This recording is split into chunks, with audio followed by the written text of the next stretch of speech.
ప్రభునందు సోదరి సోదరులకు ప్రభు అయిన యేసుక్రీస్తు వారి పేరిట ప్రేమపూర్వక వందనాలు తెలియజేస్తుంటున్నాను. మనము దేవుని పరిశుద్ధ గ్రంథంలో పరమగీతము 2వ అధ్యాయం 14వ చరణము చదువుకుందాం. బండ సందులలో ఎగురు నా పౌరమా, పేటు బీటలను ఆశ్రయించు నా పావురమా, నీ స్వరము మధురము, నీ ముఖము మనోహరము. నీ ముఖము నాకు కనబడనిమ్ము, నీ స్వరము నాకు వినబడనిమ్ము. దేవుడు తన వాక్యమును దేవుని యొక్క మహిమార్థమై మనందరి క్షేమార్థమై పంచిపెట్టునుగాక. ప్రభునందు సోదరి సోదరులారా, మనము చదువుకున్న వాక్య భాగంలో 2 సంగతులు ధ్యానం చేయబోతుంటున్నాం. అందులో మొదటి అంశము ఏమనగా బండను గురించి గమనిస్తున్నాం. రెండవదిగా పావురమును గురించి గమనిస్తున్నాం. ఈ 2 అంశంలో ఈరోజు మనము ధ్యానము చేయబోతుంటున్నాం. బండ అనగా ఏమిటి, బండ అనగా ఏమిటో దేవుడు తన వాక్యములో మనకు తెలియపరుస్తుంటున్నాడు. మత్తయి సువార్త 16వ అధ్యాయము 18వ వచనంలో మనం గమనించినప్పుడు ప్రభువైన యేసుక్రీస్తు వారు తన గురించి ఇచ్చిన సాక్ష్యమును గమనిస్తున్నాము. ఈ బండ మీద నా సంఘమును కట్టుదును అని ప్రభు తెలియజేశారు. ఈ బండ అనగా ఎవరు? అది అక్షరార్థమైన బండ కాదు. దేవుడే తనను తాను ఒక బండగా పోల్చుకొని చెప్తున్నాడు. బండ అనేది స్థిరత్వం తెలియజేస్తుంది. ఆ భావం అక్కడే తెలియజేశాడు. ఈ బండ మీద నా సంఘమును కట్టుదును. సంఘము ఎవరి మీద కట్టబడుతుందో ప్రభు అక్కడ చెప్పారు. ఇంకా మనకు స్పష్టంగా అర్థం కావాలంటే కొరింథీ మొదటి పత్రిక 10వ అధ్యాయము 4వ వచనంలో గమనించవచ్చు. అందరూ ఆత్మ సంబంధమైన ఒకే పానీయమును పానం చేసి ఏల ఎనగా తమ్మును వెంబడించిన ఆత్మ సంబంధమైన బండలోనిది త్రాగిరి, ఆ బండ క్రీస్తే. ఆత్మ సంబంధమైన బండలోనిది త్రాగిరి, ఆ బండ క్రీస్తే అన్నాడు. ఆ బండ ఎవరు? క్రీస్తే అని ఖచ్చితంగా చెప్తున్నారు. అంతేకాకుండా ఆ బండల గురించి మరొక ప్రాముఖ్యమైన సంగతి ఇక్కడ చెప్పారు. ఆత్మ సంబంధమైన బండ అని చెప్పారు. ఈ బండ అక్షరార్థమైన బండ కాదు. ఏ బండ? ఆత్మ సంబంధమైన బండ. ఆ బండ క్రీస్తే అని చెప్తున్నాడు. ఇప్పుడు ఒక విషయం మనకు అర్థమైంది ఏమిటంటే, బండ అనగా ప్రభు అయిన యేసుక్రీస్తు వారు. ఆయన ఆత్మ సంబంధమైన బండగా ఉన్నారు. ఆ బండను ఆశ్రయించేవారు నిశ్చలంగా ఉంటారు, నిర్భయంగా ఉంటారు. ఎందుకంటే ఆ బండ చాలా చాలా చాలా స్థిరమైనది. అందుచేత ఆ బండను ఆశ్రయించేవారు కూడా స్థిరంగా ఉంటారు అనే సంగతి ఈ వాక్య భాగాల్లో గమనిస్తున్నాం. ఇక రెండవదిగా మనం చూసినప్పుడు పావురమనగా ఏమిటి? పావురం గురించి మనం గమనించినప్పుడు నా నిష్కలంకురాల, నా పావురమా అని ప్రభు ఇక్కడ ఒక వర్ణన ఇస్తుంటున్నారు. ఈ నిష్కలంకురాలు ఎవరు? నిర్దోషమైనది ఏమిటి అనే సంగతులు దేవుని యొక్క వాక్యములు మనం చూద్దాం. ఎఫెసీ పత్రిక 5వ అధ్యాయము 27లో మనం చూసినప్పుడు క్రీస్తు కూడా సంఘమును ప్రేమించి అది కళంకమైనను మురదైనను అట్టిది మరి ఏదైనను లేక పరిశుద్ధమైనది గాను నిర్దోషమైనది గాను మహిమగల సంఘము గాను ఆయన తన ఎదుట దానిని నిలవబెట్టుకునవలనని వాక్యంతో ఉదక స్నానం చేత దానిని పవిత్రపరచి పరిశుద్ధపరచుకై దాని కొరకు తను తాను అప్పగించుకునేను. ఇక్కడ సంఘం గురించి గమనిస్తున్నాము. ఆ సంఘం ఎలాంటిది? కలంకమైనను ముడత అయినను అట్టిది మరి ఏదేనూ లేక పరిశుద్ధమైనది గాను నిర్దోషమైనది గాను మహిమల సంఘము గాను ఆయన తన ఎదుట దానిని నిలబెట్టుకునవలనని వాక్యంతో ఉదక స్నానం చేత దానిని పవిత్రపరచి పరిశుద్ధపరచుకై దాని కొరకు తను తాను అప్పగించుకునను అని ఇక్కడ చూస్తాం. పరిశుద్ధమైనది, నిర్దోషమైనది, నిష్కలంకమైనది ఏమిటంటే దేవుని యొక్క సంఘం. యేసుక్రీస్తు ప్రభు రక్తం చేత కడగబడిన సంఘమే నిష్కలంకమైనది, నిర్దోషమైనది, పరిశుద్ధమైనది అనే సంగతి గమనిస్తున్నాం. కాబట్టి పరమగీతంలో మనం చూస్తున్న పావురము అక్షరార్థన పావురం కాదు. పావురం యొక్క పోలికలో సంఘం గురించి అని తెలియపరుస్తుంటున్నాడు. బండగా ఆత్మ సంబంధమైన బండగా క్రీస్తును చూస్తున్నాము. ఇప్పుడు బండను గురించి కొన్ని విషయాలు గమనిస్తాం. నిర్గమకాండము 33వ అధ్యాయము 21 నుండి మనం చూసినప్పుడు, మరియు యెహోవా, ఇదిగో నా సమీపమున ఒక స్థలం ఉన్నది, నీవు ఆ బండ మీద నిలవలెను, నా మహిమ నిన్ను దాటి వెలుచునగా ఆ బండ సందులో నిన్ను ఉంచి నిన్ను దాటి వెలు వరకు నా చేతితో నిన్ను కప్పెదను.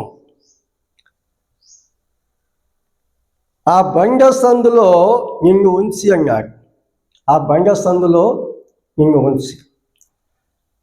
ఈ మాట గమనించినప్పుడు మనకి ఏమర్థం అవుతుందంటే, ఆ బండ చీల్చబడిన బండగా గమనిస్తున్నాం. కొట్టబడిన బండ, చీల్చబడిన బండ. మనము ముందుగా గమనించాము, బండ అనగా ప్రభువైన యేసుక్రీస్తు వారు అనే సంగతి గమనించాం కదా. ఈ బండ కొట్టబడిన బండగా ఇక్కడ గమనిస్తున్నాం, చీల్చబడిన బండగా గమనిస్తున్నాం. నిర్గమకాండం 17వ అధ్యాయంలో కొట్టబడిన బండ కనిపిస్తుంది, చీల్చబడిన బండ కనిపిస్తుంది. ప్రభువైన యేసుక్రీస్తు వారు ఏ రీతిగా శిక్ష భరించారో ఆ సంగతి దేవుని యొక్క గ్రంథంలో మనం చూడవచ్చు. యేసుక్రీస్తు వారి యొక్క తలలో ముళ్ళ కిరీటం కొట్టబడింది. ఆయన శిలువ మోస్తున్నప్పుడు రోమా సైనికులు కొరడాల చేత ఆయన యొక్క శరీరం చీల్చివేశారు. ఆయన చేతుల్లో కాళ్ళలో మేకులు కొట్టినట్లుగా చూస్తాం. ఆయన ప్రక్కలో బల్లెంతో పొడిచినట్లుగా చూస్తాం. ఏ మానవుడు ఎన్నడూ అనుభవించని ఘోరమైన శిక్ష ప్రభువైన యేసుక్రీస్తు వారు అనుభవించారు. దున్నువారు నా వీపు మీద దున్నారు, వారు చాలను పొడుగుగా చేశారు అని దేవుని యొక్క వాక్యంలో రాయబడినట్లుగా యేసుక్రీస్తు వారిని ఏ రీతిగా హింసించారో, శిక్షించారో ఆ ప్రియ ప్రభు ఆ ఘోర శిక్ష ఏ రీతిగా అనుభవించారో గమనిస్తున్నాడు. చీల్చబడిన ప్రభు, సజీవుడిగా ఉన్న ప్రభువు చీల్చబడిన వారుగా మనము దేవుని యొక్క వాక్యంలో చూస్తున్నాం.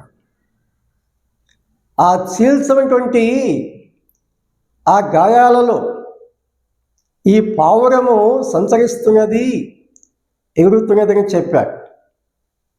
ఈ బండల గురించి మరికొన్ని విషయాలు దేవుని యొక్క గ్రంథంలో మనం చూద్దాం. యెషయా గ్రంథము 32వ అధ్యాయము 2వ చరణంలో చూసినప్పుడు, మనుషుడు గాలికి మరుగైన చోటు వలెను, గాలి వానకు చాటైన చోటు వలెను ఉండును, ఎండిన చోట నీళ్ళ కాలువ వలెను, అలసట పుట్టించు దేశమున గొప్ప బండ నీడ వలెను ఉండును.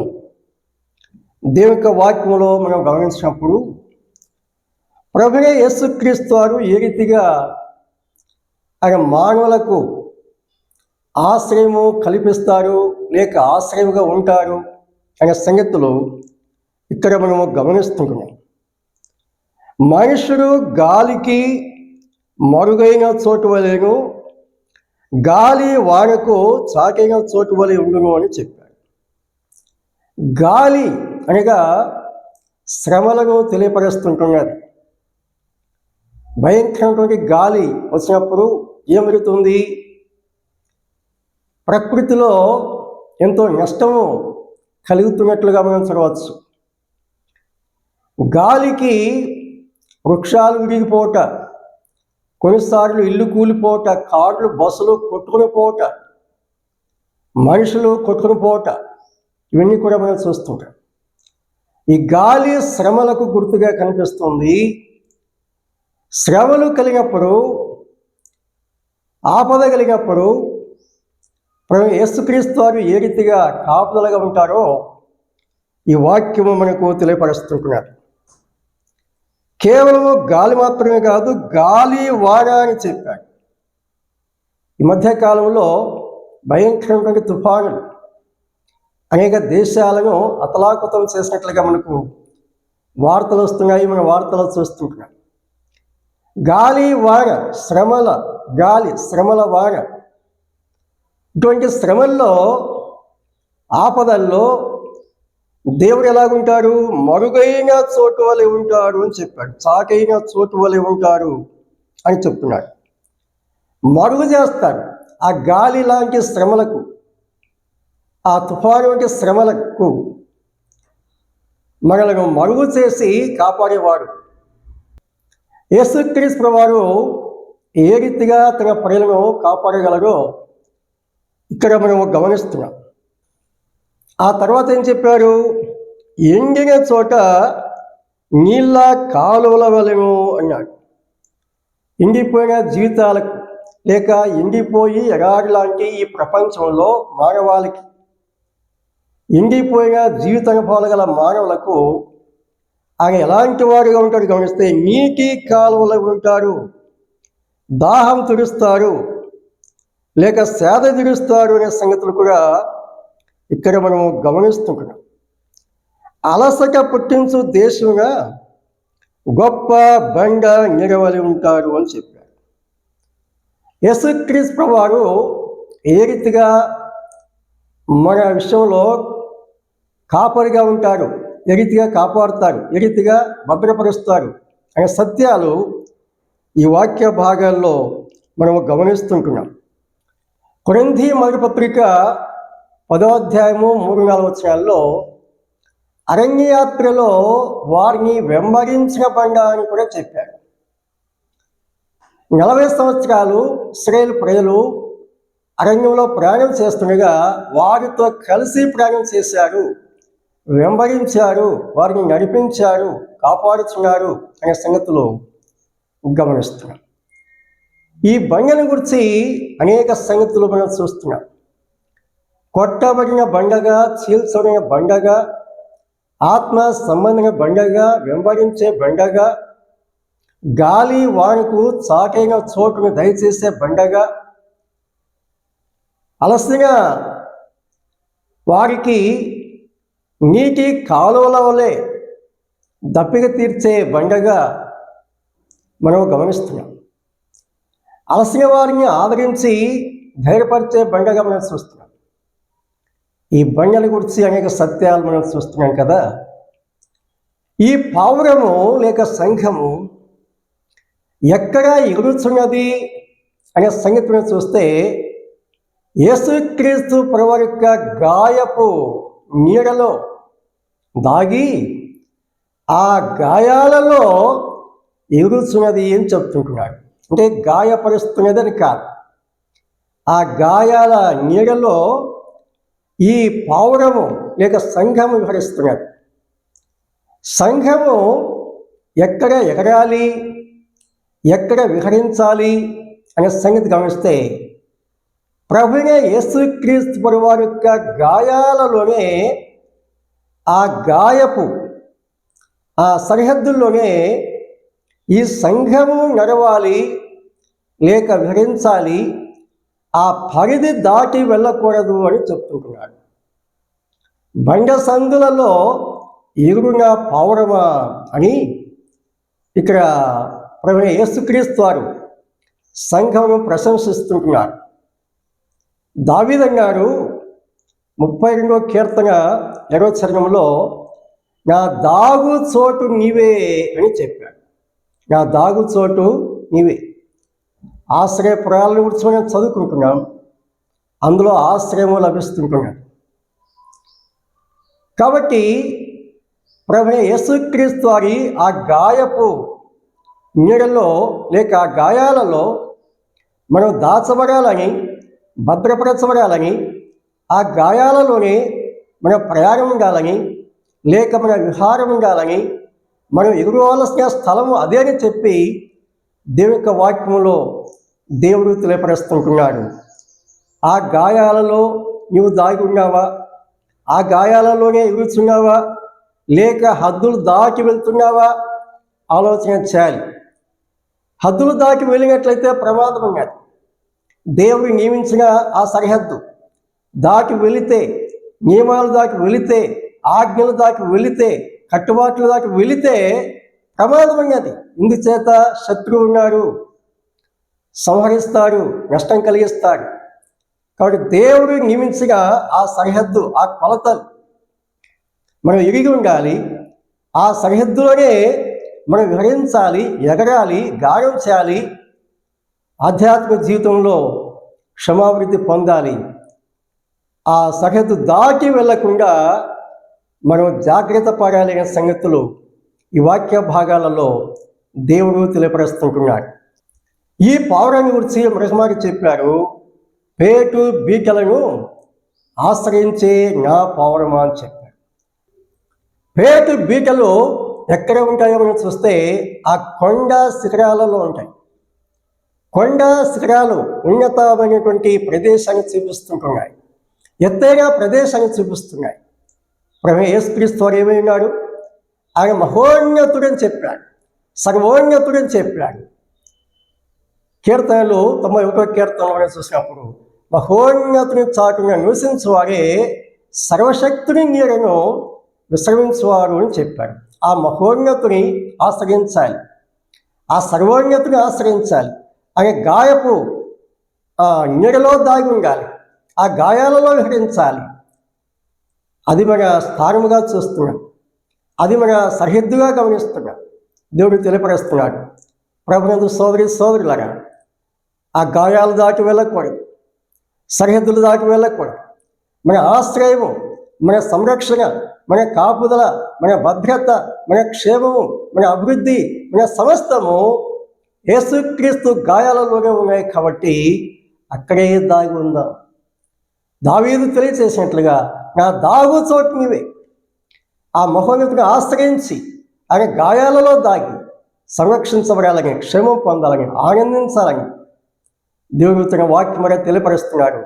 అట్టి అనుభవాల్లో మనం సాగిపోదాం కాక దేవుడు తన వాక్యమును దేవుని యొక్క మహిమార్థమై మన క్షమార్థమై దీవించి స్థిరపరచి ఫలింపచ్చునుగాక. ప్రభు పేరుకి అందరికీ వందనాలు తెలియజేస్తుంటున్నాడు.